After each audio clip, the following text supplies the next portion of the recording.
Okay. Good afternoon, Dr. Ana. Hi, good afternoon. Hi.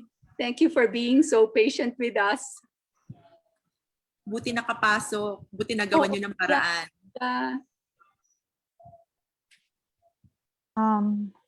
Poppy, nako, I can't make you co-host. Okay, si Marlon has to do it.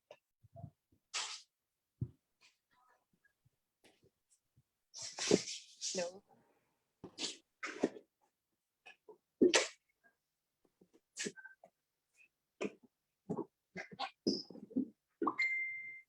Oh, why am I the host? Okay na po, nailipat ko na po yung pagiging host. Naka-live na po tayo sa Facebook and then sunod na po yung sa YouTube. Okay. Marlon, Thank you go po. signal lang pag pwede na mag-start. Okay, Pag sige po. live na for both. Okay, Yes thank po. you. Okay. Okay.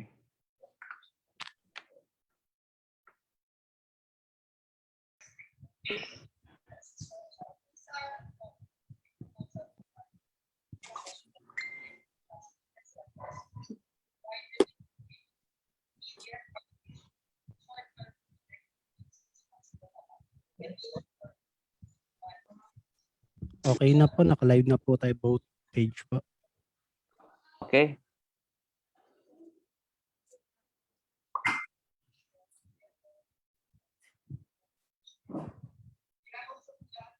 Okay, let's start. Okay. All Dr. right. Ana, are we ready? In a second, I just need to put my headphones on para lang. No problem.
Hello, can you hear me?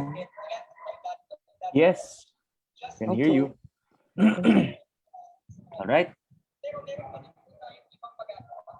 Are you hearing the background? No. A little bit, but that's okay. It's all right. Okay. You're clear, Doctor. Sige. Thank you. All right. Shall we? Okay. Okay. Good afternoon, everyone. Welcome to our fourth episode of Mini Streams. This is an initiative by Santuario de San Antonio Parish. Today, our mini stream episode is sponsored by the Philippine General Hospital Ministry, one of the social services ministries under our parish. Before we go on to the talk proper, may we call on our parish priest, Father Rey Jose Galoy, to lead us into an opening prayer.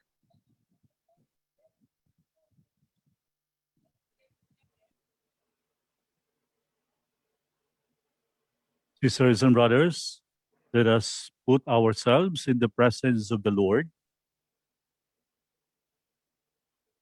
In the name of the Father, and of the Son, and of the Holy Spirit. Amen. Lord, we thank you and we bless you for the graces that you have given to each one of us, especially the grace of good health and protection. But unfortunately, Lord, a lot of our brothers and sisters is going through the most difficult moments of their lives. Many families have been affected.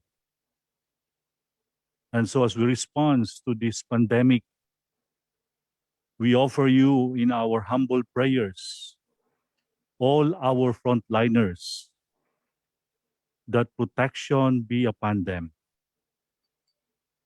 May your comforting presence be their strength.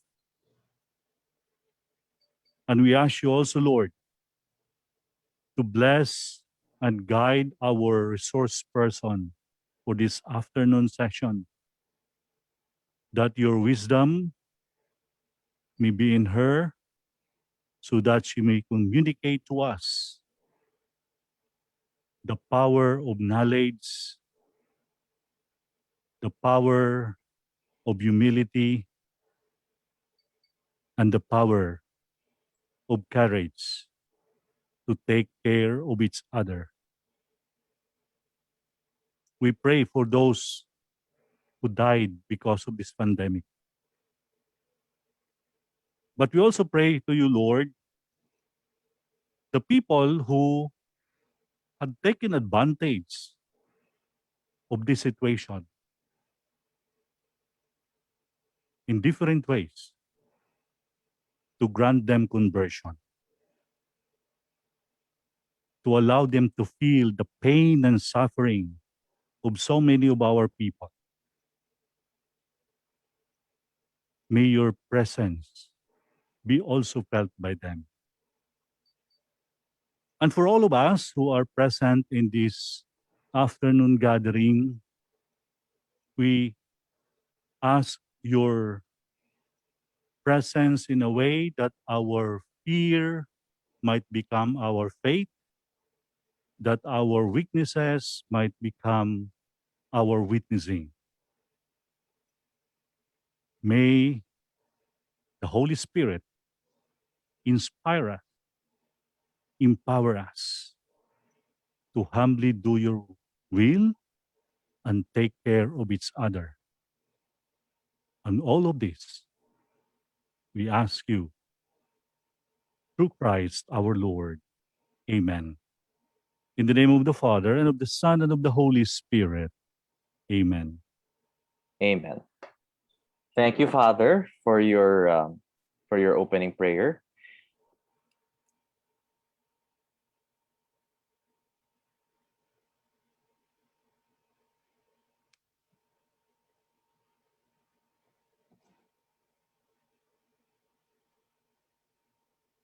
And now we proceed to the talk proper. Our speaker for today is one of our nation's leading experts on infectious diseases. She is one of the spokespersons of the Department of Health since the beginning of this COVID pandemic.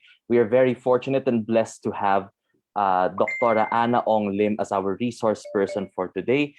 We wish everybody a fruitful session. Dr. Anna, we turn it over to you. Thank you, Poppy, and good afternoon to everybody. Let me start off by thanking the Santuario de San Antonio team for organizing this webinar.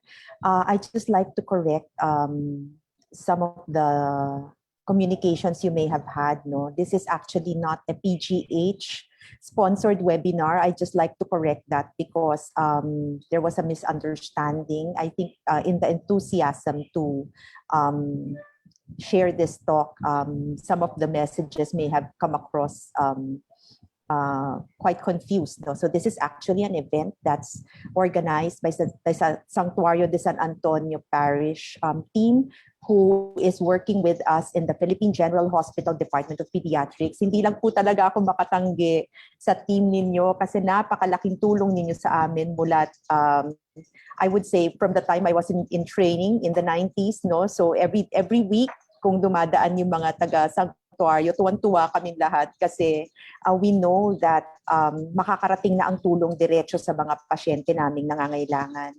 And so now that I have the opportunity to return the favor, no, I'm really glad to be with you today and to just give you some pointers about how we can address COVID-19 in the context of the current surge. So let me just start by sharing my slide. And the topic that the team discussed that we felt might be helpful is to try to figure out what we can do in the context of COVID hitting the home and how we can resolve this situation. So before we go into that particular question, I think it's important to understand the current context. And I always like to start off with this particular slide so that people understand the extent of the problem. No? So this is something I picked up 2 nights ago from the WHO. And they tell us that as of that day, 132 million confirmed cases of COVID had been counted, and almost 2.9 million deaths were reported as of April 7.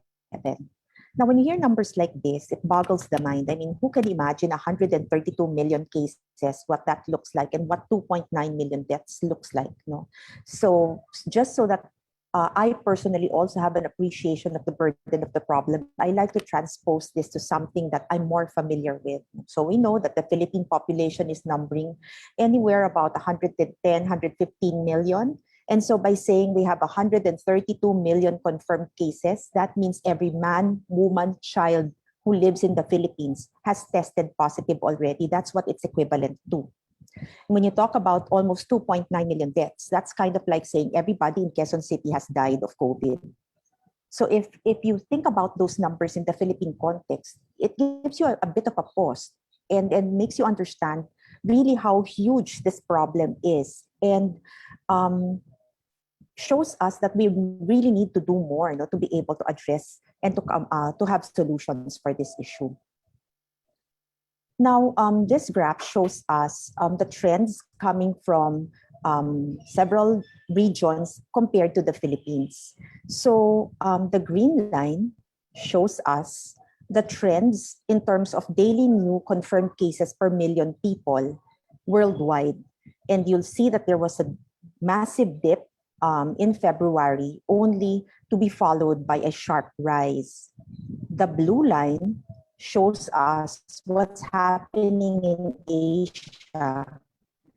And unfortunately, the line that shows the steepest increase is the one representing the Philippines. And because we are all here and we know what's been happening on a day-to-day basis, we understand that this is really a reality, and we can understand the statistics that are showing us that we have 93.7 cases being reported per million in comparison to the 77 per million worldwide, and the low numbers, the relatively low numbers of 48.2 per million throughout Asia. How about Philippine data? When I started doing these talks about COVID, the numbers started at about less than 100,000. This was last year, and in the course of 12 months, and in particular, in the course of the past 2 weeks, the numbers have increased exponentially. And now we're looking at 828,000. And I would dare say maybe in a couple of weeks, we will probably reach 100,000, and that won't be surprising anymore. In contrast to the global data about deaths, which is registered at about 2.9 million, we have about 14,000 deaths. So for a country with very meager resources and also with very low critical care capacity, I'd say this is a very respectable number. But 14,000 includes people we know, people we love, people we've worked with, our mentors, our friends. And this is not something that we can allow to continue. We need to find better solutions for this problem. It's also important to look at the trends of disease reporting so that we can use this as a context for how we're supposed to be responding when we discuss solutions later on in this talk. Now, last year in August, there was a call from the healthcare sector for a timeout. And although this was widely interpreted as a request to rest for the healthcare workers, it was actually more a call for government and the healthcare professionals to come to a better understanding of how to solve the problems more efficiently. And at that time, when that call was made, the number of cases being reported on a daily basis was under 5,000. It was about 4,000 or so. And at that time, that was huge enough to spark a call for a timeout. If you will compare this peak to this current peak, you know that what we had before was a fraction of the current problem. Now, after the timeout, which resulted in an ECQ, we had a decrease in the number of cases, which actually reached its nadir in about October of that year. And this just goes to show that it took really a fairly long time for the numbers to be controlled.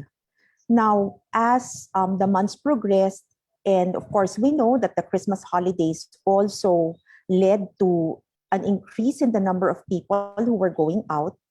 Expectedly, about 2 weeks after the Christmas holidays, there was a peak. But fortunately, no, this was not as high as what we expected. We were hoping for numbers to settle down already after that slight increase. But unfortunately, we will see here that by the middle of February, we were starting to report cases in the 2,000s, 4,000s, 8,000s, and now it's about 12,000 a day.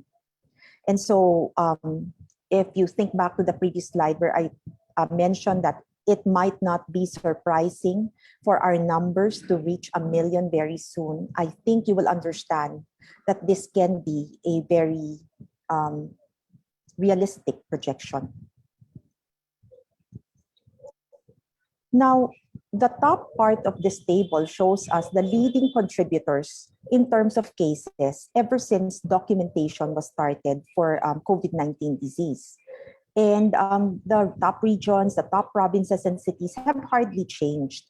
The epicenter of the pandemic for the Philippines has always been the NCR, and it's spilled over to nearby regions contiguous to NCR, such as Region 3 and Region 4A. The Visayas region is also an entry point to the southern part of the Philippines, and it's not surprising that many cases are also being registered from that area. However, what has been new, a new finding is really cases being reported from regions that we thought were actually not very much affected initially by the COVID pandemic. For example, the Cordillera Autonomous Region seems fairly remote, and yet we have an explosion of cases there. And when you look at Quezon City, Manila, Cavite, and Rizal, which have always been part of the list, now you see a city like, or a province like Bulacan, which is also reporting an increase in the number of cases.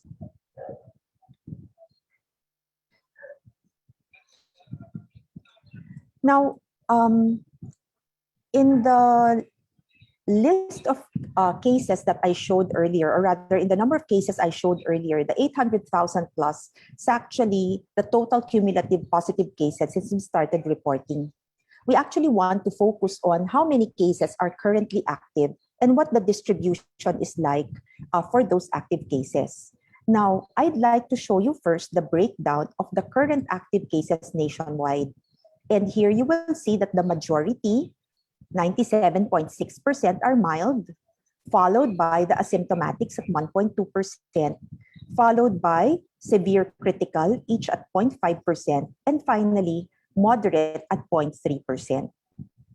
So if we use the current active cases number from NCR, which is about 93,000, we expect that the majority of our cases who are active now should fall within the mild category at 91,401. Moderate plus severe plus critical should number about 1,200, and we should have about 1,000 or so asymptomatic cases. With that, why is it then that our occupancy rate for hospital care is so challenged? You will see here that if you put together those facilities which are reporting moderate, high, or critical risk, they compose the majority of the 159 facilities that are present in the NCR.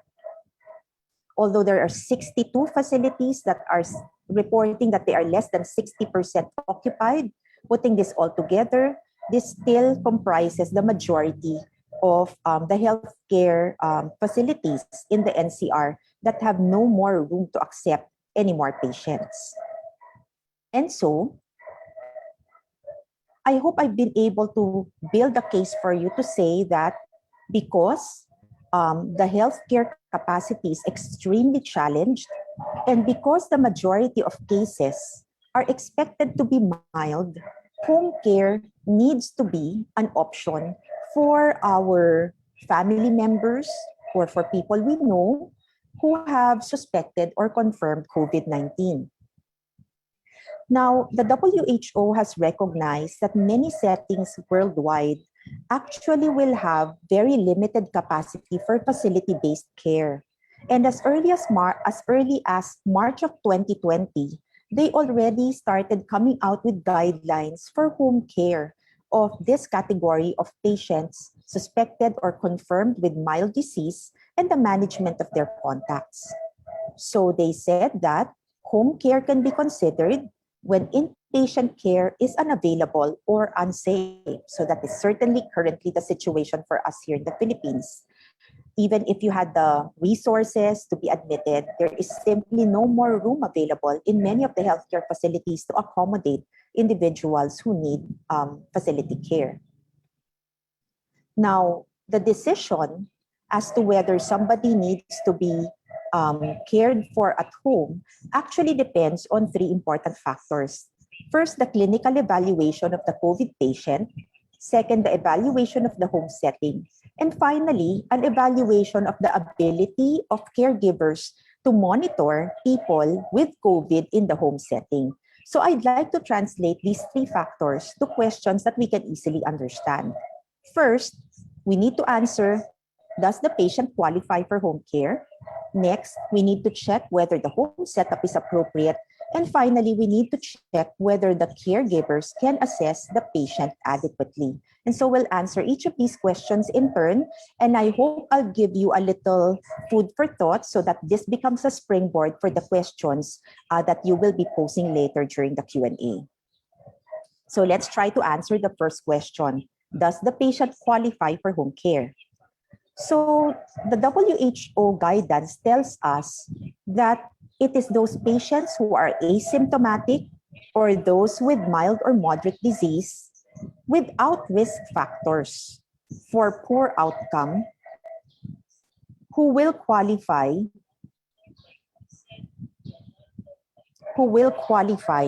for home care. So when we talk about mild or moderate disease, what exactly do we mean? We cannot, or rather, the criteria that we want to see first includes the absence of difficulty in breathing. The patient needs to be comfortable breathing just room air and does not have any shortness of breath. How is that described? That means when somebody is speaking, no, they can speak in full sentences very comfortably. Hindi sila hinihingal, hindi sila hinahapo. They don't catch their breath when they speak. If you have the opportunity to count their respiratory rates, and particularly for adults, no, because most of the COVID patients are actually adults or elderly, the respiratory rate should be less than 30 breaths per minute at rest. And if you have the opportunity to measure their oxygen saturation, because many of us now might have pulse oximeter devices in the home, the oxygen saturation on room air, meaning without any oxygen supplementation, should be at least 94%. So it can be better than 94, but it should not be lower than 94%. So you need to fulfill these criteria before you can say that somebody even qualifies for home care, because they can be categorized as mild COVID. Another thing we need to look at is whether or not they have risk factors. So here are the risk factors for poor outcome. If they are above 60 years old, they are smokers, they are obese, or they have non-communicable diseases like cardiovascular disease, diabetes, chronic lung disease, chronic kidney disease, if they're immunosuppressed for whatever reason, so their immune systems aren't functioning normally, and finally, if they currently have cancer, then this category of patients, again, will not qualify for home care. So I think it's easier to understand, no?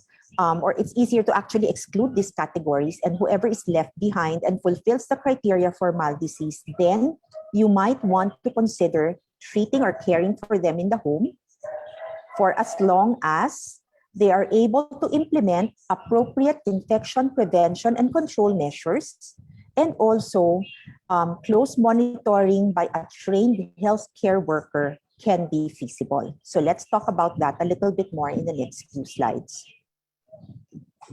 So now that we've decided which category of patient can qualify for home care, we need to look at whether the home setup is appropriate. So before we do that, we need to understand the difference between quarantine and isolation. So we may be using these terms interchangeably, but it's important to understand the difference so that we understand the objectives for what we're doing. Now, isolation is implemented for a person who has already tested positive for COVID-19.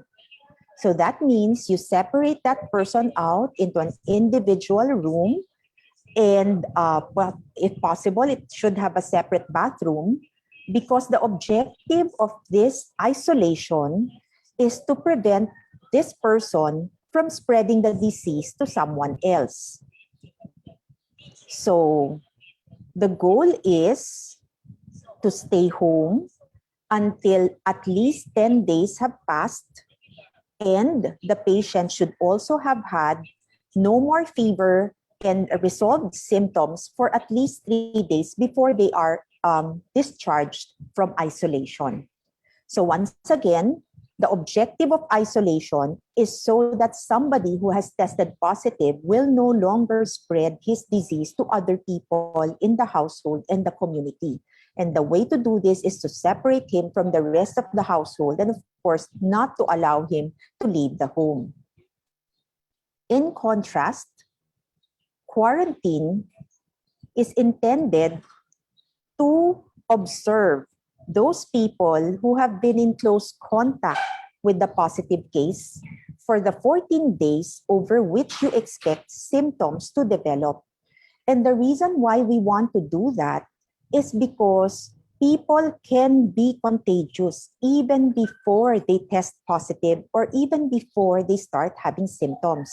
And because it's impossible to turn back the clock, then you want to be able to make sure that during those times you may have been contagious already and you may have started passing on the disease, that your movements are already limited so that you're no longer spreading the infection around.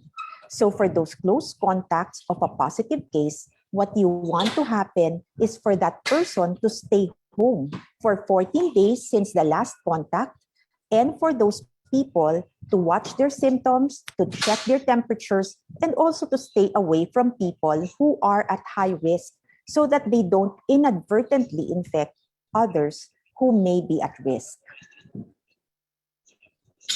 So what are the requirements for home care in terms of a physical setup? We require that people should have a separate room and bathroom so that isolation can be implemented properly. Next, we want to make sure that the room where the patient stays should have good airflow. Next, you want to be able to close the door so you contain the person properly and you contain the airflow, or you direct the airflow properly. And you need to be able to implement a good delivery system for the daily needs of that individual without a lot of contact between the people of the household and those other individuals, or rather the infected individual, the isolated individual. So because our objective is to make sure that whoever is isolated no longer infects the people in his household, it's also important that for any interactions happening between the isolated and the quarantined individuals, that appropriate PPE should be worn. Now, this figure shows us maybe an exaggerated implementation, because in most cases, we only suggest or we only recommend that the carer should be wearing a mask and perhaps a shield without any more outfits. However, if this is available, then this can be helpful as well, so that we try to contain the spread through droplets landing on other parts of the body of the carer. However, as we said earlier, we actually want to select those patients that we provide home care for. And basically what you want to choose are patients who can manage themselves while they're isolated. People who won't need anything more than to be fed, perhaps, and given supplies for the 10 days or so that they are isolated without any need for anybody to provide additional care for them. So hopefully, if you implement home care for people in your family, you actually won't need to even do this because all you need to do is to leave stuff at the door and they can just pick it up and fend for themselves. But if, for example, you may have some people who need assistance and you need to go into their rooms every once in a while to check on them, then you will need at least a face mask, face shield, and if you have other PPEs available in your home, then that will be helpful as well. Now, as I mentioned earlier, it's very important for people to continue practicing infection prevention and control. And that's one of the critical objectives that needs to be achieved in home care, aside from making sure that the person who is positive is provided with the appropriate level of intervention. No? So what do we actually advise people who are caring for their family members to practice? First, we want to limit patient movement. You want them to stay in one place and to minimize shared space. For example, if, for example, the person needs to utilize a shared space like a kitchen or a bathroom, that needs to be well ventilated. And after that person has left the area, it's important also to sanitize that area so that whatever droplets might have made their way into that common space, they will be properly addressed. Household members should also avoid entering the room where the patient is located, or if that's not possible, you have to have a distance of at least 1 meter. You also want to limit the number of caregivers. Ideally, only one person is assigned, and this person should be in good health and should not have any underlying chronic conditions. You don't want the caregiver to be the one ending up sick in a couple of days because that really just compounds the problem. Of course, we know that visitors should not be allowed into the home, and we also know that hand hygiene is very, very important. Additional tips include providing a medical mask to the patient, so the cloth mask probably is not sufficient. You want to be able to contain the secretions more effectively. So whenever these masks are wet or dirty from secretions, you need to replace it right away. And any materials that are used to cover the mouth and nose should be discarded and cleaned appropriately after use. You also want for caregivers to have a medical mask that should cover their nose and mouth whenever they are in the same room as the patient. You also want to avoid direct contact with the patient's body fluids. And of course, we don't recommend reusing medical masks and gloves because they are meant to be disposable and single use. However, if you do use reusable equipment like utility gloves or plastic aprons, then you need to clean them properly and disinfect them. And the recommendation also is you need to clean surfaces, or for example, the bathroom, or you handle linens, you need to be wearing protective equipment. Finally, we want to frequently clean and disinfect surfaces that might come into contact with this positive patient. It goes without saying that the patient's linens and eating utensils should be dedicated for him alone because we don't want to spread the virus around the household. We want to handle the laundry, the linens in a safe manner because although virus does not stay very long on inanimate objects, the fact that this person is sick and his body fluids might have infected the linens or the clothing means that you need to handle these items very carefully. You put them in a laundry bag. You don't shake them so you don't aerosolize the virus. And you want to use a regular laundry soap and water to clean them up afterwards. Your utility gloves, for example, garden gloves or any heavy-duty gloves that you might be using to clean up around the house, needs to be cleaned needs to be cleaned properly as well. And it's also important to dispose of waste very carefully so that we don't inadvertently infect other people who might come across these items, and other types of exposures to contaminated objects in the patient's environment, like toothbrush, utensils, and so on and so forth. We should not be handling these items. Okay, so actually what I've mentioned are stuff that you would not think twice about, if this individual who is positive is in the hospital, because you would not have had to deal with the housekeeping considerations for prevention of infection, for prevention and control of infection. Pero kung pipiliin natin na sa bahay natin aalagaan yung may sakit, pati itong mga bagay na to kailangan natin pagtuunan ng pansin. Kasi nga, ang gusto nating maiwasan ay ang paghahawa ng mga magkakasambahay, and also aside from making sure that we provide appropriate care for the individual who is positive.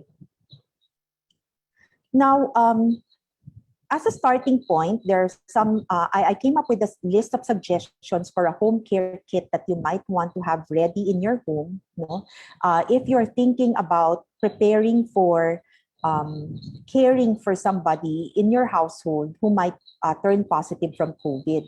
So I mentioned already, it's very important to isolate the individual and to quarantine those that they are in close contact with. So therefore, to be able to do that properly, you don't just need space, but you also need PPE. When I talk about PPE, it's not just this get-ups na naka-gown or naka-overalls.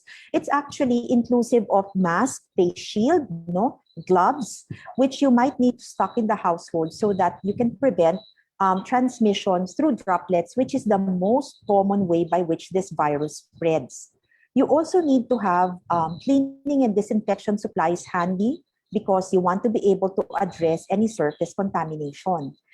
We can use alcohol. Of course, soap and water are still the primary means of cleansing, particularly if your hands are soiled. For surfaces, you might want to use a bleach solution. So for the local brand, you just dilute 45 ml per liter of water, and that should be enough. But they have to be freshly prepared daily because it does evaporate and your concentration might change. So you just prepare enough for the day, discard it, and then prepare another batch for the following day. You will need monitoring supplies. So the objective of monitoring is actually for you to be able to observe trends and to communicate these trends to your healthcare professional. And so it will be helpful to have an organized way of recording the vital signs. You want to put in the date, the time, the heart rate, the respiratory rate, the temperature, the BP, if, for example, you're dealing with somebody who already has hypertension to start with.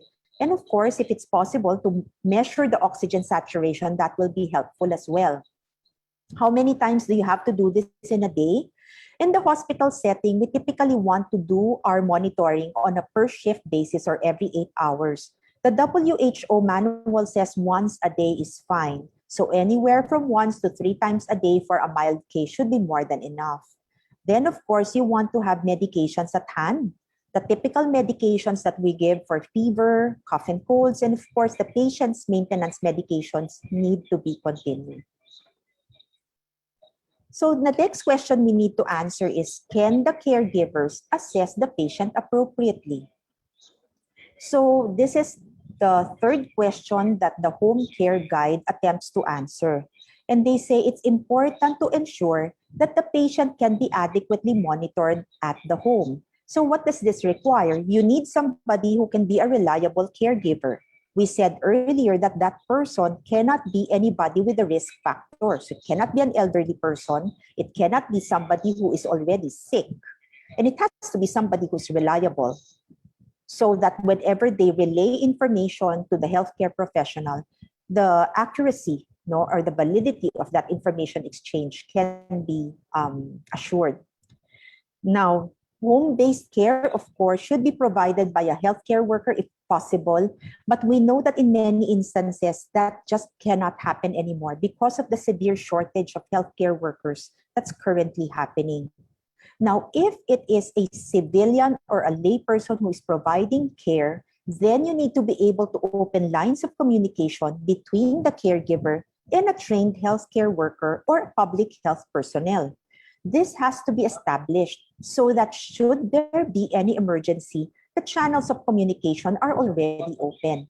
And these channels can be by various means.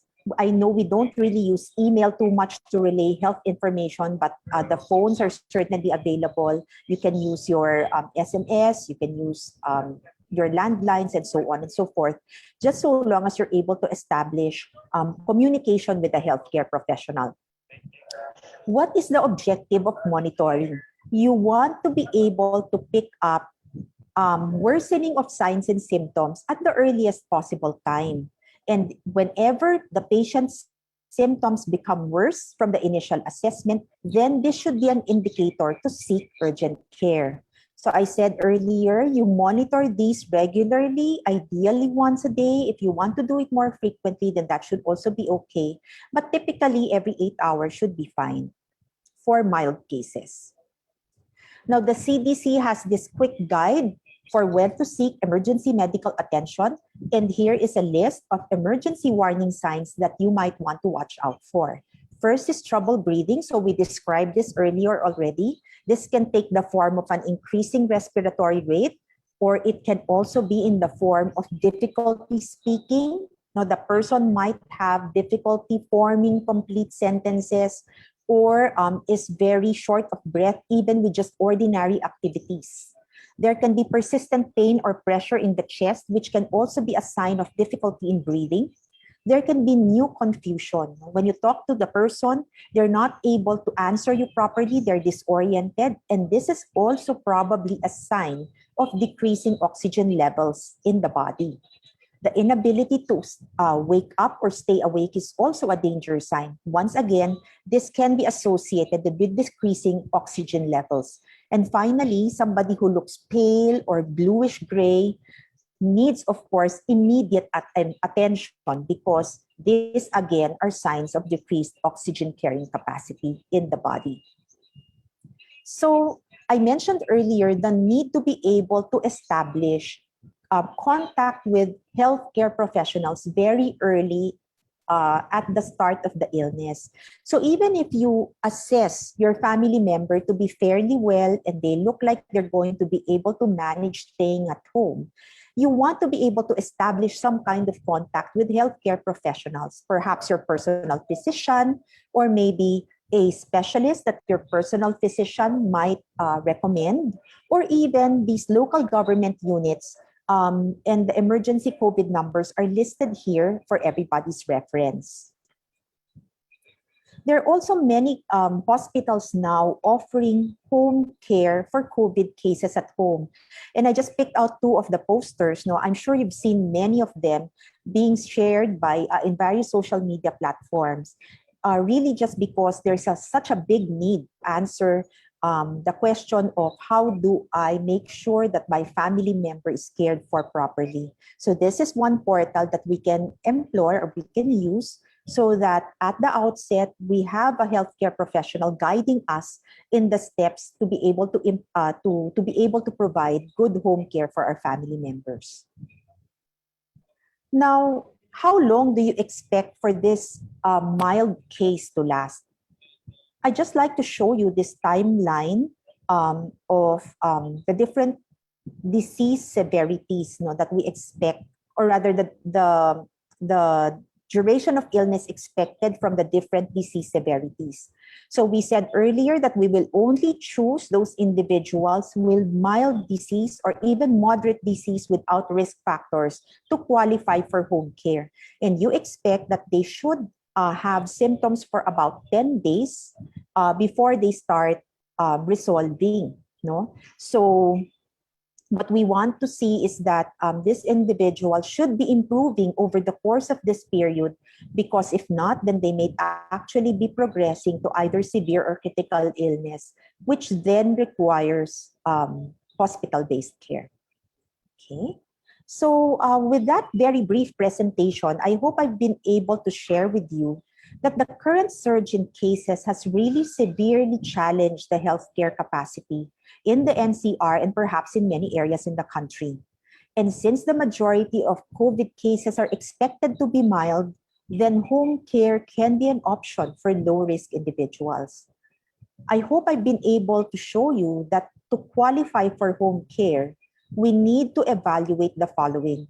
First, whether or not the patient has risk factors for increased severity, which should prompt us to seek facility care. We need to evaluate the capacity of the home environment. And finally, we need to assess the ability of the caregivers to assess patient status. And only if each of these points are carefully assessed and we see that there is good capability to provide care, should we proceed with the decision to provide home care for our COVID-19 family members. So with that, let me end my presentation and open the floor for your questions. Thank you very much. Thank you very much, Doctora, for a very enlightening talk. For now, we'd like to prioritize the questions from our social media pages. We have one question from YouTube. May I know the truth? Once you are vaccinated, then you will be COVID positive but asymptomatic? Okay, so let me frame the answer for that properly. No? The COVID vaccines, there are several types of COVID vaccines. And the ones that are in common use now are the viral vector vaccine, AstraZeneca, and the whole virus vaccine, which is Sinovac.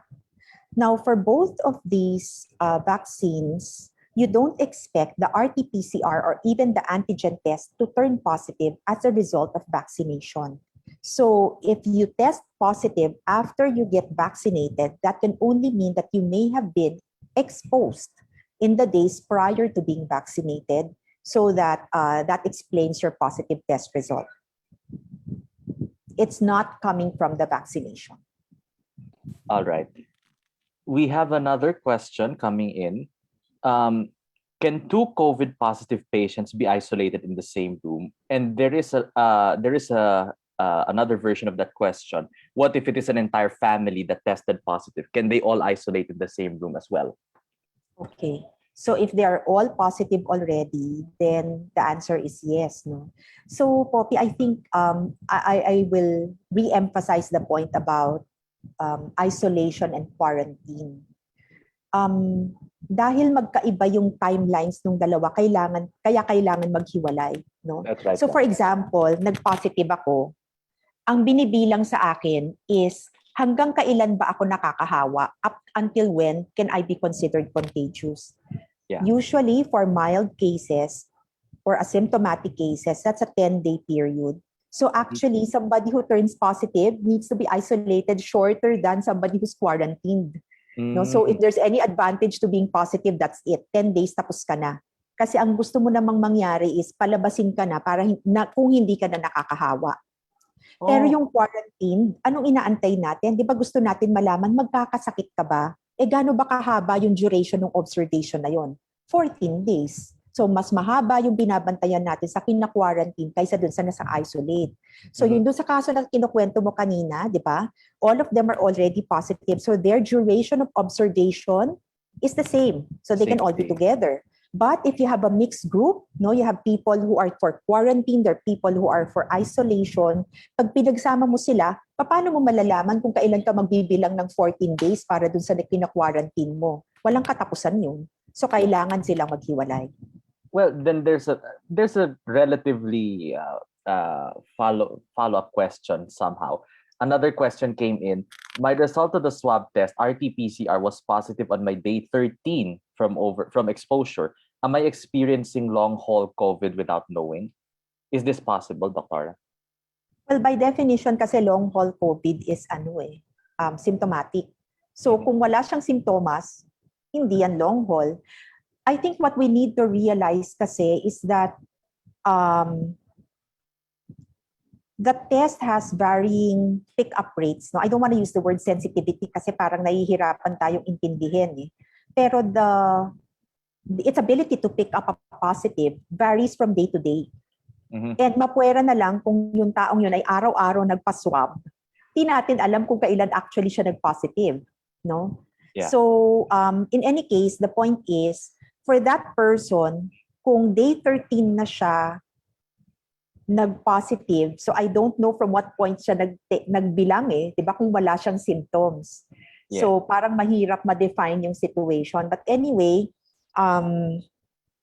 hindi siya long haul kung wala siyang symptoms.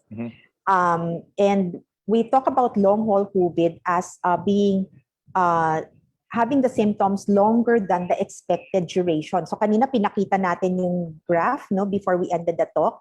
So hanggang kailan ba natin in-expect? Mga 21 days even for severe critical. So beyond that, and the person continues to be symptomatic and it's still COVID, then that's when we say long haul yan. So there really is there's a certain definition when we Yes. say long haul That's COVID. right. Okay. That's right. Here's another question. Is home care better than being in the corridor of a hospital? Or what kind of care do you get in the corridor of a hospital? This is appropriate in our time, Doctora, because as we both know naman, all of the hospitals are piling up and they can't really accommodate all these patients. So what would be most advisable for people in this predicament? So well, I would say it depends on what the patient is experiencing. No? Kung ikaw ay mild or asymptomatic, I would say na mas maganda pang nasa bahay ka. Pero kung moderate, severe, or critical, ano naman ang maitutulong sa'yo ng mga tao sa bahay, di ba? Siyempre, kahit papano kung nasa ospital ka, kahit nasa corridor ka, may healthcare worker doon na pwedeng tumulong sa'yo. So it's really very dependent on what your medical situation is. And for those people who really need facility care, I would say even being in the corridor of the hospital is better than staying home because you will be able to access those interventions that you need when you're in the healthcare facility. Here's another question. My gosh, the social media questions are coming in bit by bit. Is there a restriction of the vaccine for those who are planning to get pregnant? Okay. So the question can be viewed in two ways. First, will it affect fertility? No? And then second, will it affect the baby if in case you do become pregnant? So maybe we should answer it in those two perspectives. No? So there's currently the vaccines that we have in use are all inactivated, meaning there are dead viruses or particles of the virus. And therefore, there's no way for that particular organism to come back from the dead like Frankenstein, no? And affect a baby if you should become pregnant, no? Right after you become vaccinated. Now, as to whether it is expected to affect fertility, there's also no evidence that that's the case, particularly for those vaccines that we already have a long record of use for. So there are 4 platforms or 4 technologies that are currently employed, out of which 3 already have some record of use or others have very long record of use, and they don't have any impact on fertility. The other one, the mRNA vaccines, used to be a technology that you use for cancer therapies, and once again, no impact on fertility has been observed. Okay, I'm looking through other questions. Here's another one, which actually correlates to what you were saying about your own COVID kits, home kits at home. You mentioned earlier that since bleach evaporates, we need to prepare just the right amount for the day. If we cover and seal the container, can we store it? Well, I guess, pwede pa rin naman, ano? Pero, Yeah. mahirap ba yun? Mag-prepare pang araw-araw. Iniisip ko lang eh. Pagka may question ka about yung potency, di ba mas maganda na lang kung araw-araw mo siya ihanda? Yeah. Yeah.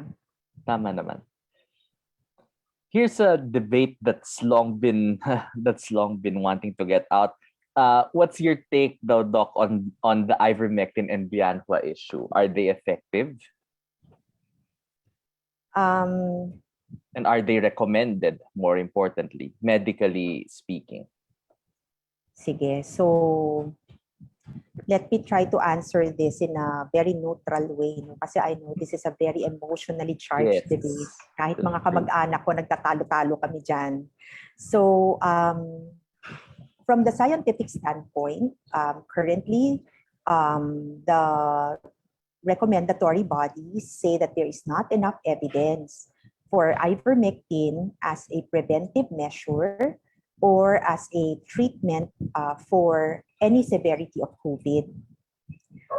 Even if there are scientific publications saying that there is evidence for it, unfortunately, the studies are affected by the fact that they include different kinds of populations, or ivermectin in those trials may have been used together with other interventions. So it's very difficult to isolate and say, the effect is solely due to ivermectin. No? So sa ngayon, the scientific community or the world recommendatory and regulatory bodies are saying, let's try to see whether evidence comes in to support its use. More solid evidence can come in to support its use. And until that time, because of the concerns about toxicity and of course the lack of efficacy, then you don't want to recommend their use for now. Now, let me expand that a little bit further, Poppy, and try to address the underlying concern. I Yeah. think ivermectin can be a stand-in for anything.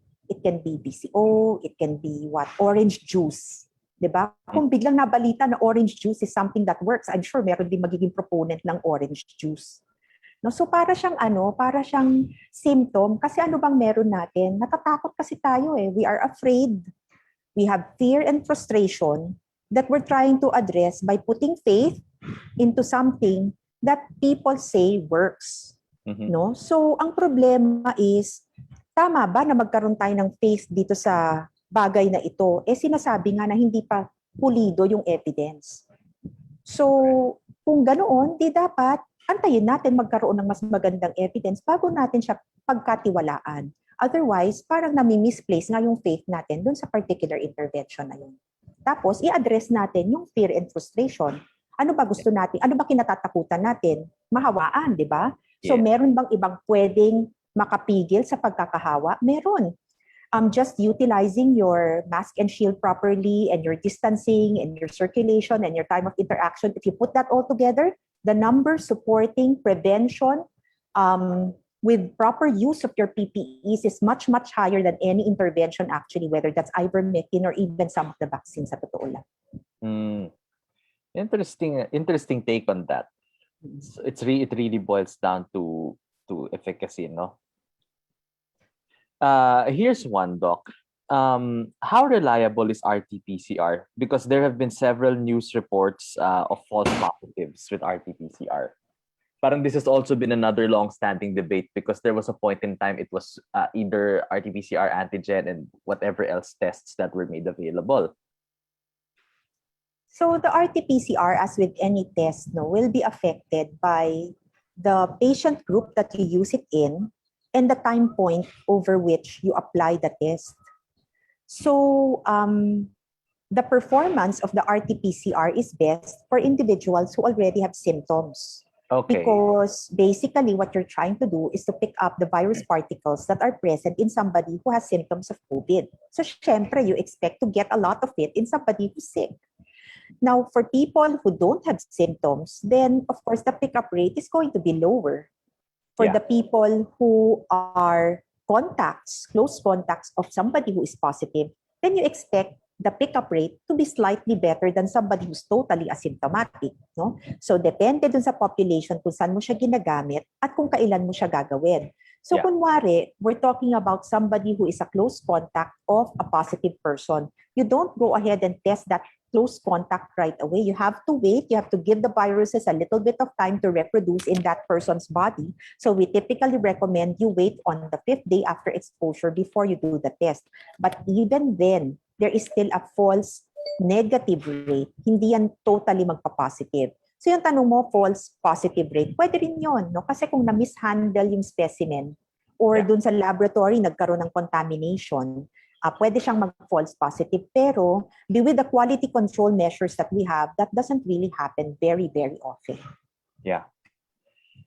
Doc, here's somebody correlated her household situation. One of her staff went on a 2-month vacation and came back April 5. So naturally, the household told her to undergo tests. So she did. The results came in as follows. March 29, her swab test was negative. April 4, her swab test was also negative. April 9, her antibodies blood test was positive. And April 10, her swab test was negative. Now, this person never had any symptoms, so she had a PCR today after after another negative swab result this morning.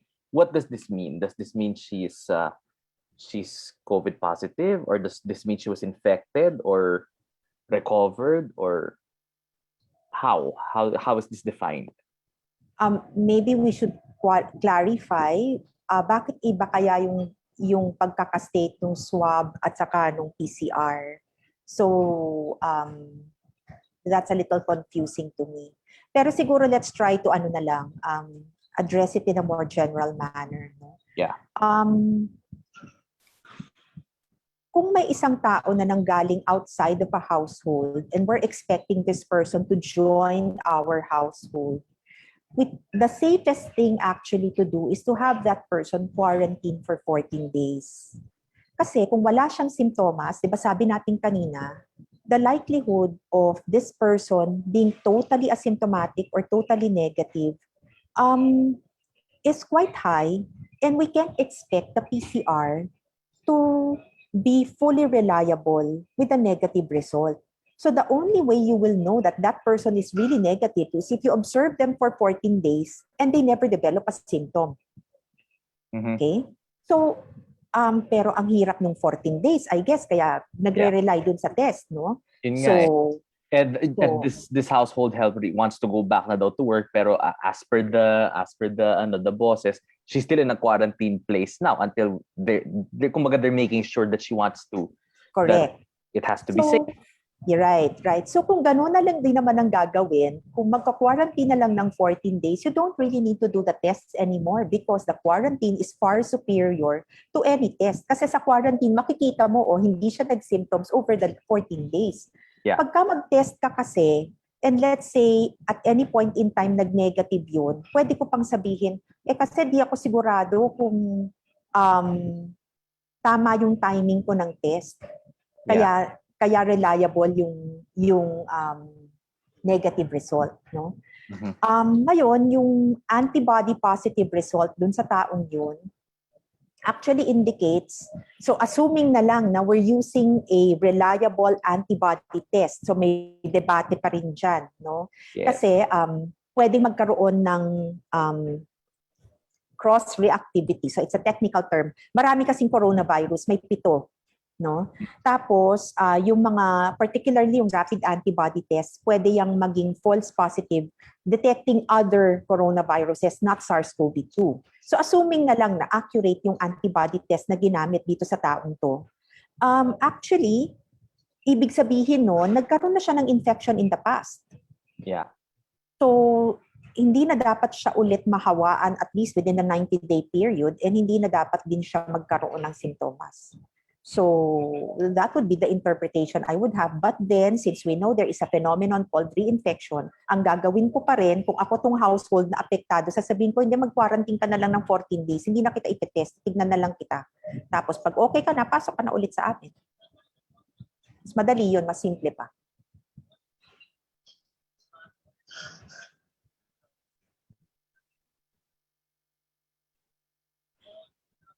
Poppy, you're on mute. Sorry. So I guess, Doctora, that's part of I guess answering part and parcel of another question that just came in. Somebody's asking if it makes sense to make their whole household and undergo an antigen test every 14 days, even if nobody has symptoms.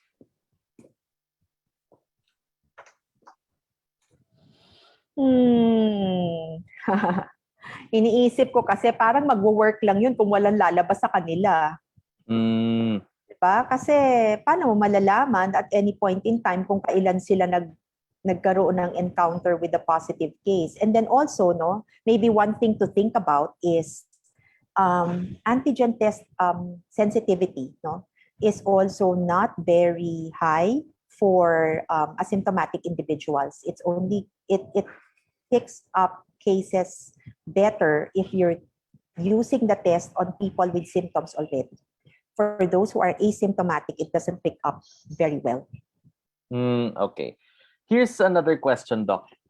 If you have been vaccinated with the first dose of your vaccine, regardless whatever brand, I'm presuming, then you tested positive in between the first dose and the second dose.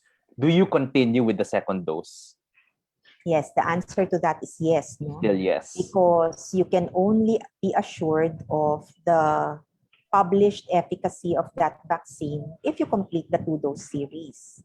Now, the current recommendation is if you get sick after your first vaccine, then for so long as by the time you get to the second dose, you're fully recovered, then you may follow that schedule. Now, if we're talking about somebody who is asymptomatic but tested positive, you have to wait 14 days because we don't want you inadvertently infecting the other people in the vaccination center or even the vaccinator. So we want you to be at least 14 days from the time of the test before you receive your second dose for asymptomatic individuals. Doc, I'm sorry, we have to divert again to the ivermectin issue. Not naman necessarily ivermectin, but there's a question that came in. The World Health Organization is against remdesivir. Why is it being used here in the Philippines? Somehow back to the ivermectin debate also, because I think remdesivir is also part of one of those medicines that are, being contested. So remdesivir, we have to be very careful about how we read the data. Remdesivir, the WHO statement about remdesivir says or refers to very specific, for very specific endpoints, no? And for moderate to severe disease, there is impact on shortening hospital stay. So that's the indication or the reason why it is still being used in clinical practice in many parts of the world. No? Right. So for the specific endpoint that WHO is referring to, they'll say it's not helpful. Pero for other endpoints, may benefit siya, kaya ginagamit natin siya. Versus, if we want to extend that argument to ivermectin, walang evidence for any of the endpoints that have been stated.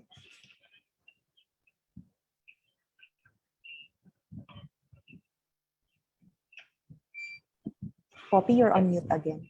I'm back. Yeah, I was just saying, we're waiting pa naman kasi for further studies on all those medicines. Pero I think it's most advisable pa rin to get the vaccines on hand.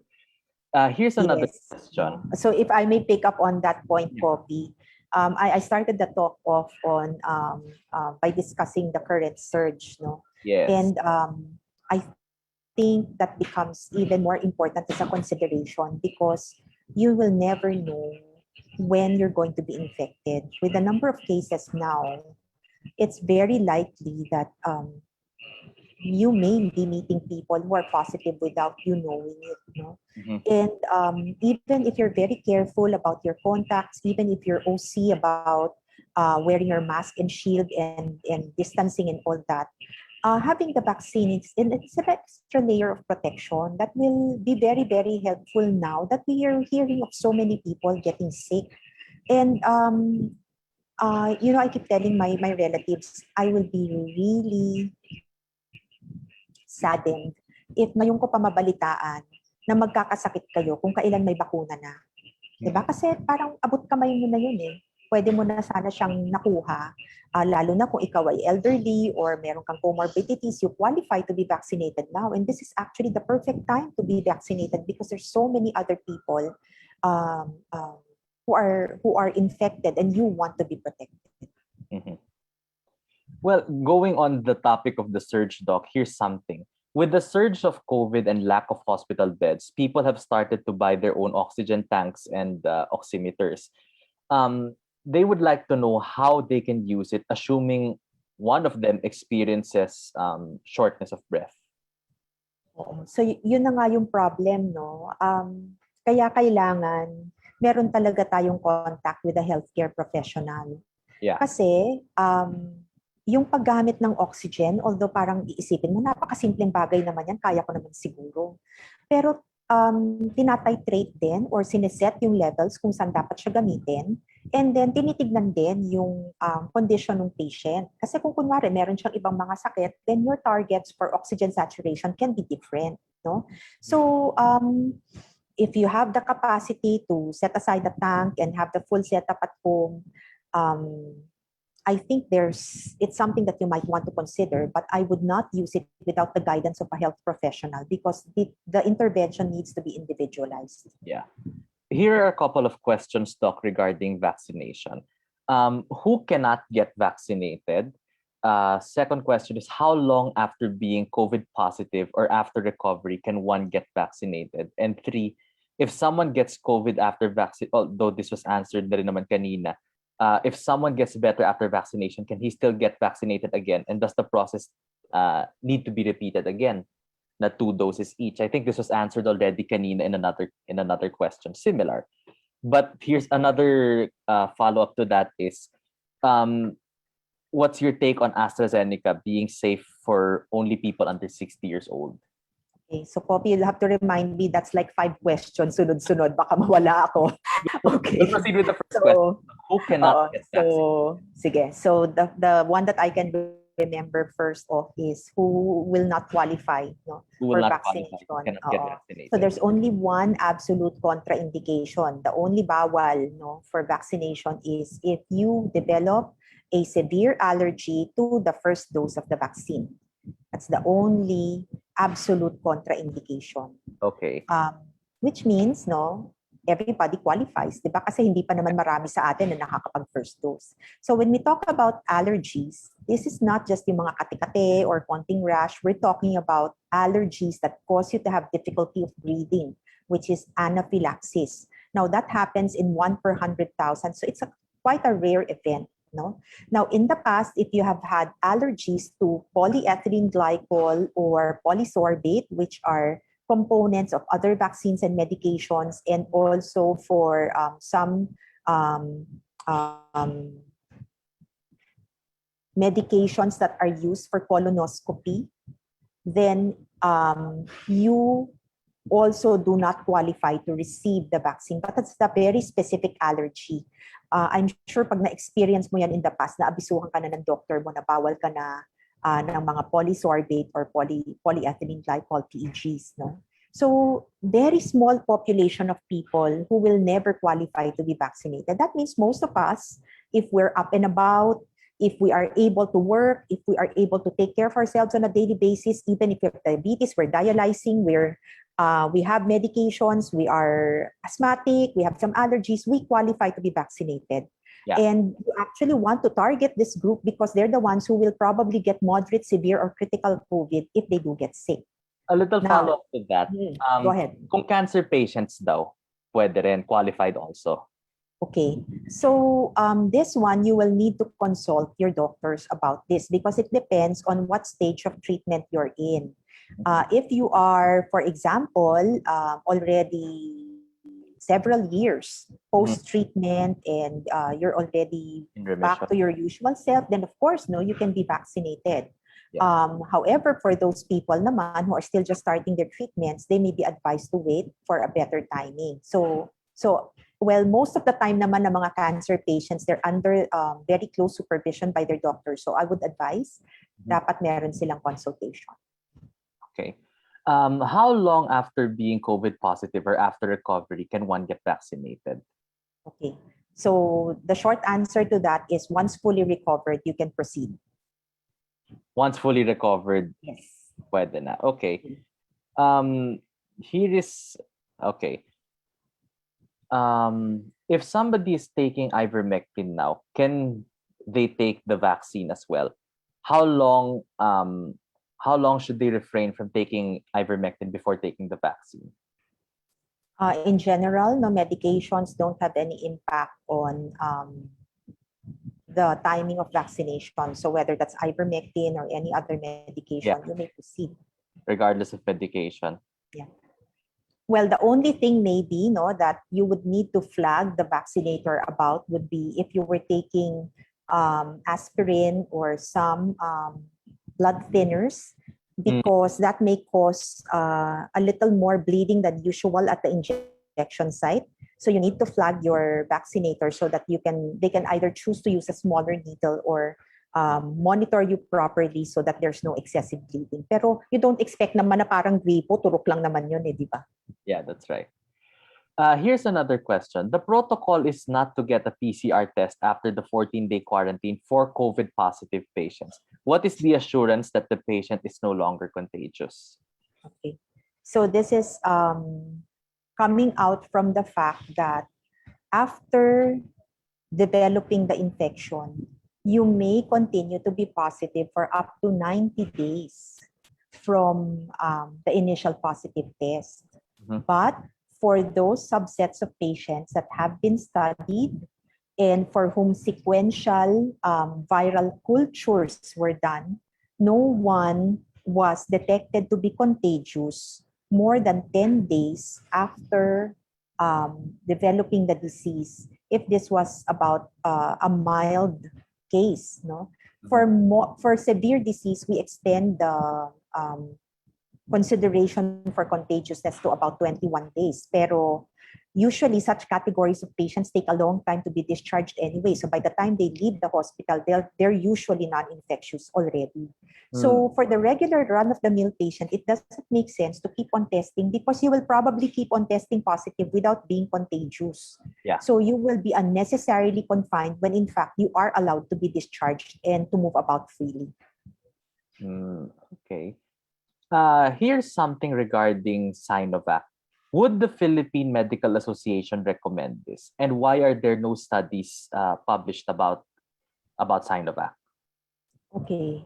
Well, the vaccines, are being recommended and recommended for use not by private medical societies, but rather by our government vaccine expert panels. So they're actually 1, 2, 3, 4, 5, 6 vaccine teams that are looking at different aspects of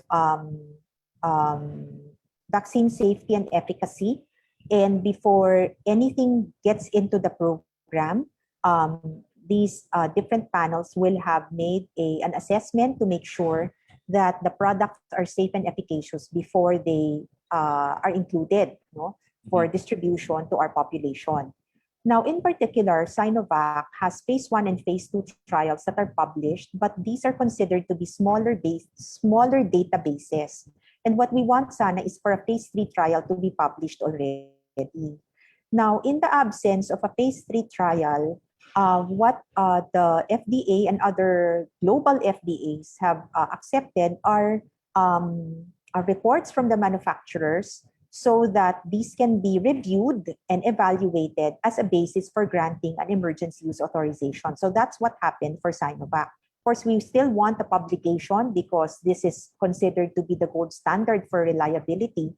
But in the current context where there's an emergency and a shortage of vaccines, we want to be able to access whatever products can be in the market so that we can benefit from it and use it particularly to try to contain the surge. Imagine if we didn't have vaccines and we had to deal with 12,000 cases a day, di ba? Ano na mangyayari sa atin yan? Yeah, that's it. With regards to vaccines again, is it possible to get 2 doses of different brands of vaccines?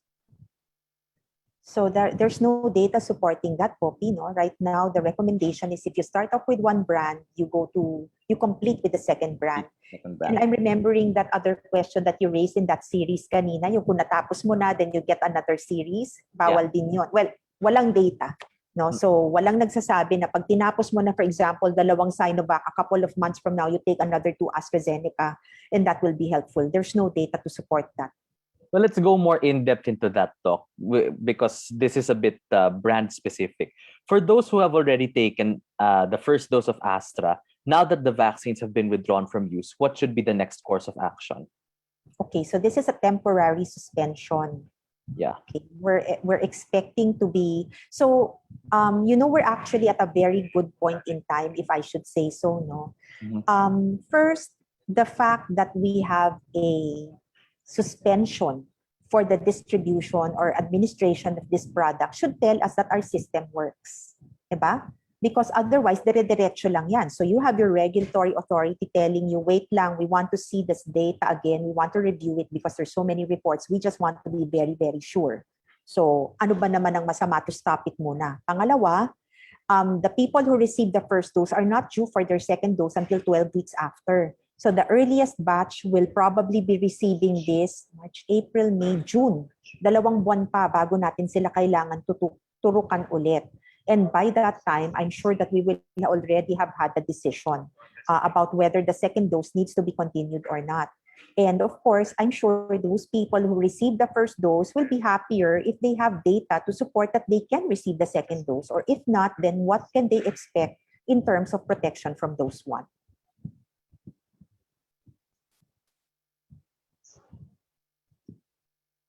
Okay. Sorry, Doctor. I think Poppy got cut. Yeah, right. I think Yeah, it's so- a cut off. Yeah, I'll take over. So, Doctor, we have a question here. If I'm exposed to a COVID positive patient and it takes time for the virus to grow on me, what can I do to prevent it? Will In the meantime, after exposure. yeah, after exposure, parang preventive na before she gets tested after 14 days, diba? While she's on quarantine. Well, actually, you don't test after 14 days. You have to test by day 5 after Yeah. exposure. No?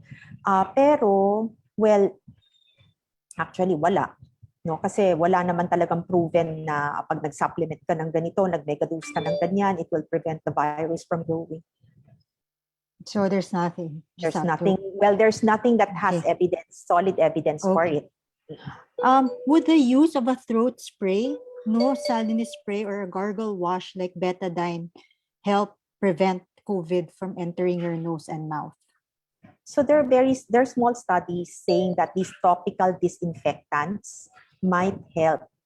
But the thing kasi with topical agents is that it's kind of difficult to establish how long they actually stay on the surface of the nasal passages and the oral passages where you expect the virus to come in. So, yun yung medyo drawback ng topical agents na yun. Pero it makes sense na pwede siyang mangyari. Maybe what I would like to see is gaano ba talaga katagal yung effect nung applied na yun, ng substance na yun, para alam natin kung ano yung basis ng recommendations for frequency of use. Okay, thank you. So Dr. Another question. If someone is found to be COVID positive and is isolated and has already been in isolation for 14 days, is he still contagious? So, sabi nga natin kanina, no,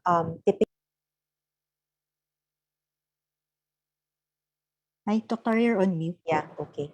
So, people who have tested positive are no longer considered contagious 10 days after onset of symptoms or positive test.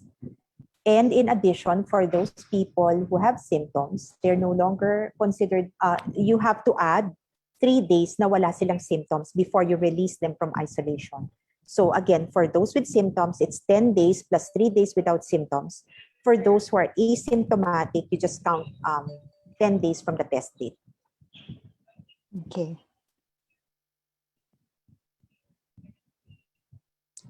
But maybe I should add also, no, for greater clarity, the local regulations just use 14 to harmonize everybody, so it's not confusing. So whether it's quarantine or isolation, everybody just uses 14 days para tapos na wala na masyadong iniisip, di ba? Mas simple. It's less confusing.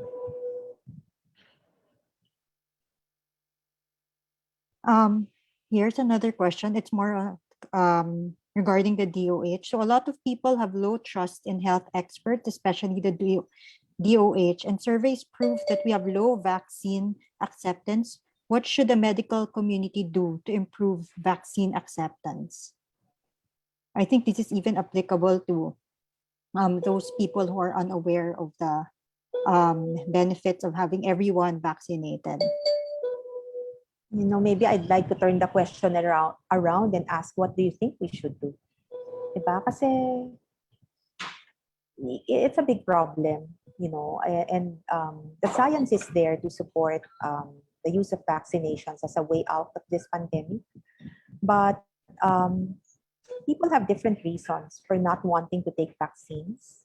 I'd like to ask that person, what do you think we should be doing? Because why is it that there's low trust? What particular issues are there that need to be addressed? There are people who are hesitant about vaccines because they don't know enough about it, so you address knowledge. But trust is a more difficult thing to establish, and I hope that by seeing all the effort that's being put into this and trying to contain this, some measure of trust can be regained so that people will once again access those interventions that we know and are proven to be helpful. What would be the implication if at what percentage probably of people getting vaccinated would we be able to say that we're in a safe zone? So that's actually a question of what are we targeting to achieve herd immunity? Yes. The herd immunity threshold. So based on numbers that were being shared earlier in the game, mga 70% yung target, 70% of the population, and that's quite dependent on the reproduction number for the disease that's operating in a community. So if you have lower rates of disease, your herd immunity threshold is actually also lower. Kaya nga, gusto sana natin, while we're waiting for vaccines to be even more widely available, we want our disease rates to also be lower so we don't have to vaccinate a huge number of people to get herd immunity. But with the current situation, it's going to be even more challenging. Diba? Dumadami yung kaso eh. So tataas din dapat yung kailangan natin vaccinated population. Okay. And another question, Doctora. Since a lot of us, since a lot of COVID patients are also some are asymptomatic, what would you recommend for? Is it recommended to take regular tests? Like for example, if we have the drivers or helpers, when we ask them to go on errands, would you recommend regular testing for them? So once again, kasi, this goes back to what do we expect the test to be doing? The tests have limited sensitivity, meaning the rate at which they pick up a true positive is also affected by the group in which you do the test. So rather than testing regularly, which is basically a hit or miss operation, you would rather that the people who go out of the house should be consistent in using their personal protective equipment, their masks and shields, and making sure that they're distanced properly and so on and so forth. No? And you also want to be quite vigilant about when they start presenting with symptoms. Because if you put those two together, that's probably a better gauge of whether somebody needs to be isolated rather than testing. Because if your sensitivity of your test is in the 50%, it's kind of like tossing a coin. That result that you have is only reliable half the time. And even if that was negative, it doesn't really tell you anything. Would you recommend steaming as prevention? a preventive method? That's not proven to be helpful and can actually damage the lining of your mucosa, which can predispose you to even more infections. Okay. There's so many questions you have to choose. For those who are fully vaccinated, what should they expect? Are they still required to wear a mask and other prevent PPEs after? Yes, the answer there is yes, because the efficacies for the vaccines are for prevention of moderate, severe, or critical disease. It is not an efficacy that tells us we will not be infected or that we will not infect others. That particular endpoint or result is not yet available from the current data. So what we have at hand is efficacy that says so and so percent in preventing moderate disease or severe disease. And so because we don't know whether these vaccines are able to prevent infection or transmission of infection, we still want to continue using our personal protective equipment. Yes, I agree with that, Doctora. So I think a lot of people are concerned, people who have comorbidities or pre-existing conditions.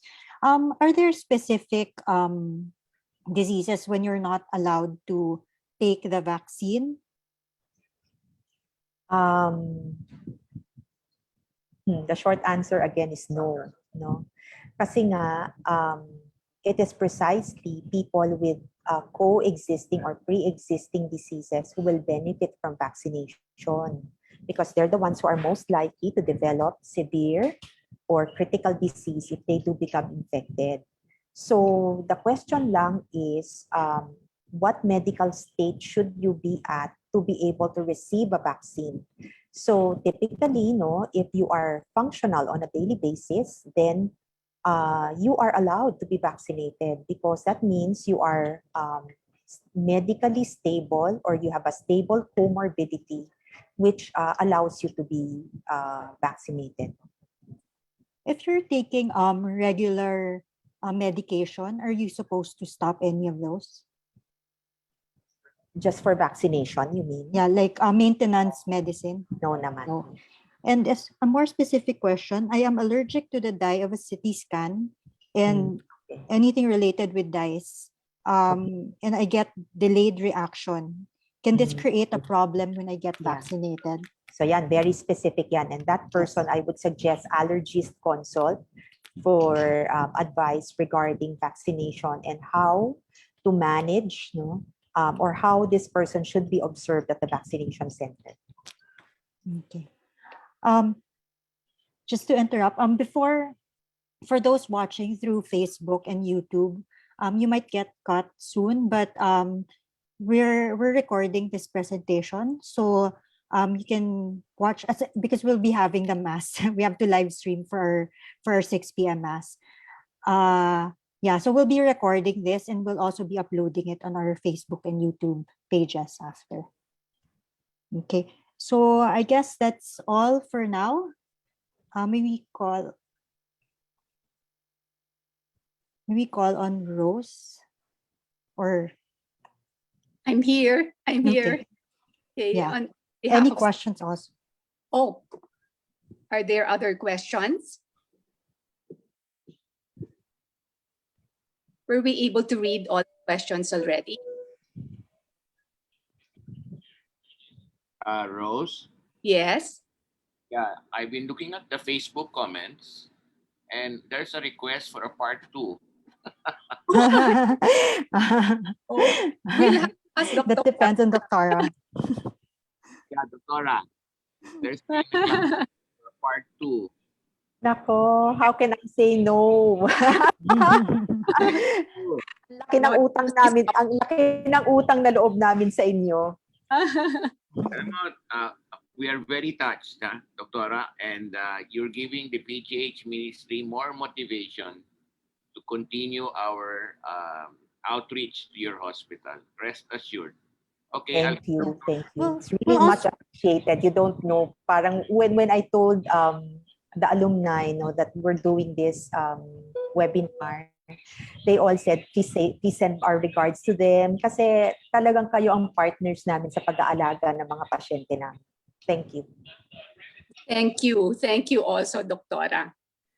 On behalf of Santuario de San Antonio Parish and all our listeners here today, we would like to thank you, Dr. Ana Ong Lim, for sharing your thoughts, experiences, expertise regarding this most important topic, which greatly affects all of us now. Actually, with the alarming spike of COVID-19 cases, the concerns for our frontliners, and this scary pandemic outbreak that's evolving into so many variants, and the possibility of being faced with the lack of hospital beds. Doctora, your talk on home care for our loved ones with low risk suspected or confirmed COVID-19 infection is really very timely and relevant. So thank you so much for preparing such a rich and informative talk. Your advice on how we can prevent the spread of infection and protect ourselves in our homes as we support and care for our loved ones while in quarantine or isolation is especially useful, as well as your suggestions on what we would need to prepare for our home care kit, how we can do proper monitoring, and the danger signs to watch out for. This talk has really enabled us to get a lot of tips on how to provide good home care for our family, as well as how to protect ourselves now.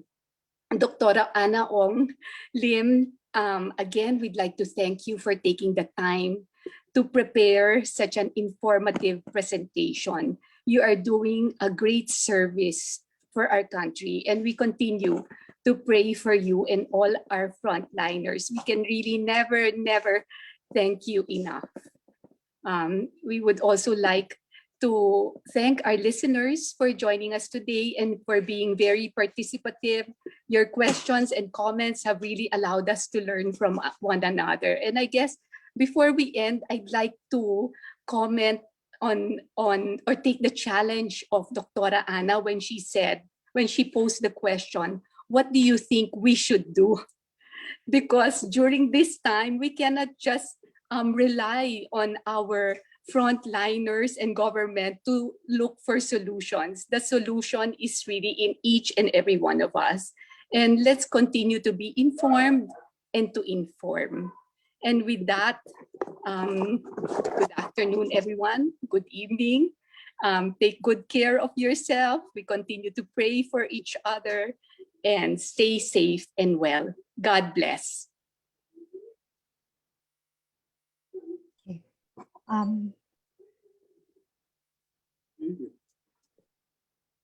Yeah, before we end, we just want to share a video on the PGH ministry.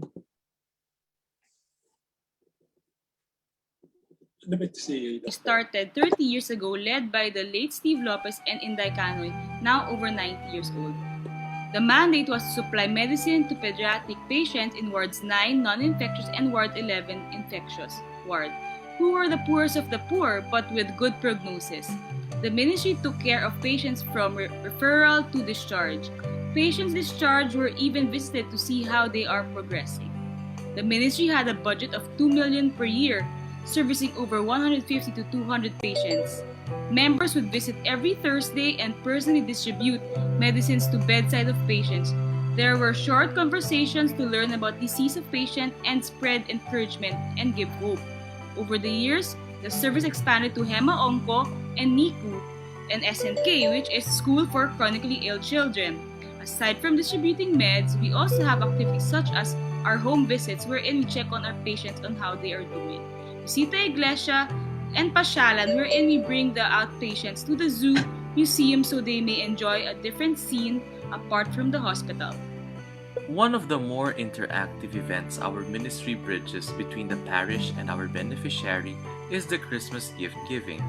It is a seasonal event in which our team would invite any and all other ministry members to join us in one morning of fun with the kids from wards 9 and 11. We would open that morning with the anointing of the sick, rites care of Father Rayo and the pastoral team, followed by a program of games and contests Before we conclude with the gift giving proper, of course in Santa Claus fashion, minus the costume, but with one goal in mind, to put a smile on everybody, and we mean everybody's faces.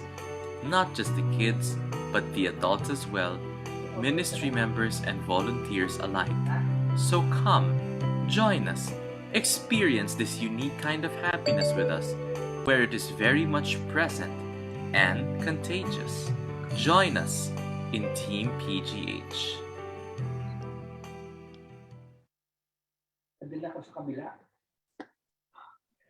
With that, we'd like to close our program.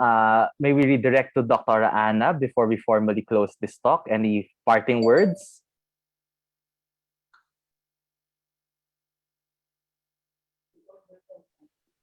Doctora? Poppy? Is she still here?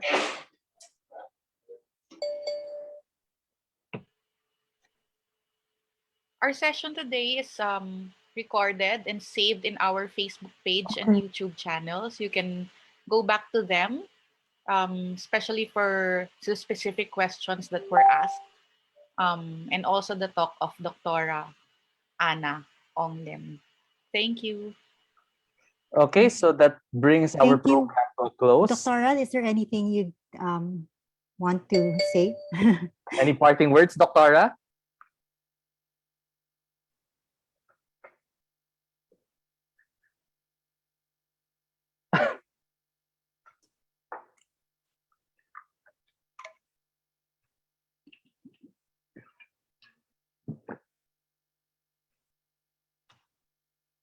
So I just like to address the parishioners. I really want to do say thank you, for all the help that the parish has extended to the Department of Pediatrics for the longest time. When I was in training in the 90s, we would look forward to the visits from the parishioners because we knew that the patients really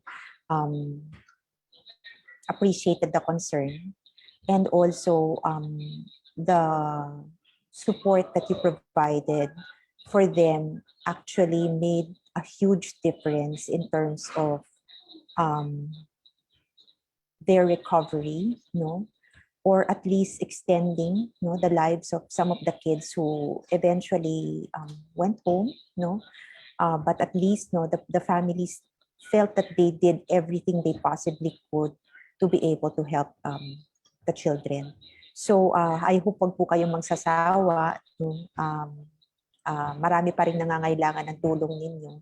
And although our systems have changed, we used to be able to allow supporters to go to bedside so that you could have interaction with the patients. Ngayon kasi medyo marami na mga data privacy issues. I know that whatever help you can extend still very much appreciated by our patients. And yun nga, I hope wag po kayo magsasawa. Thank you very much. Thank you, Doctora. And with that, Doktora, I hope hindi din kayo magsasawa. Of course. Tama Ready anytime. Tama si Madam President Rose. We hope We really got so much from this talk. Thank you so much.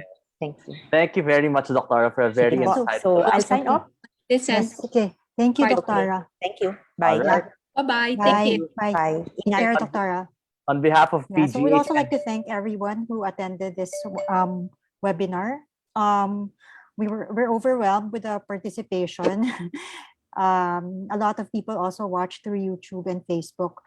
It would be good if you can also share this with with your family and friends. It's available on our YouTube and Facebook channel as well as in the Philippine Star Facebook page. Thank you, and stay safe, everyone. Stay safe. God bless. Thank you. Thank you. Thank you, Rosie.